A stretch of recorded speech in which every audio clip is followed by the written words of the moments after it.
അതിർത്തിയിലെ സംഘർഷങ്ങൾക്കിടയിൽ വീണ്ടും തിരിച്ചടികൾ ഉണ്ടാകുമെന്ന മുന്നറിയിപ്പുമായി പ്രധാനമന്ത്രി നരേന്ദ്രമോദി.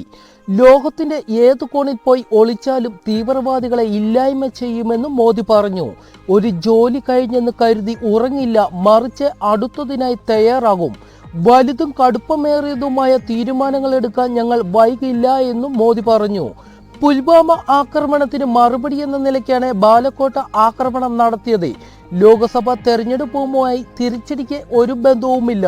തെരഞ്ഞെടുപ്പിന് വേണ്ടിയാണ് ബാലക്കോട്ട് ആക്രമണം നടത്തിയതെന്ന് പറയുന്നവർ 2016 സർജിക്കൽ സ്ട്രൈക്ക് നടത്തിയപ്പോൾ എവിടെയായിരുന്നുവെന്നും മോദി ചോദിച്ചു. സംഘർഷ സാധ്യതകൾക്കിടയിലും കഴിഞ്ഞ ദിവസം അതിർത്തിയിൽ പാക് പ്രകോപനം ഉണ്ടായിരുന്നു. രാജസ്ഥാനിലെ അതിർത്തിയിൽ വ്യോമാതിർത്തി ലംഘിച്ച പാകിസ്ഥാന്റെ പൈലറ്റ് ഇല്ലാത്ത വിമാനം ഇന്ത്യ വെടിവെച്ചിട്ടു. അതിർത്തി സംഘർഷത്തിനും തീവ്രവാദത്തിനും ഇപ്പോഴും കുറവില്ല എന്നും മോദി പറഞ്ഞു. കടുത്ത തീരുമാനത്തിലേക്കാണ് ഇനിയും സൈന്യം പോകുന്നതെന്നും അദ്ദേഹം പറഞ്ഞു.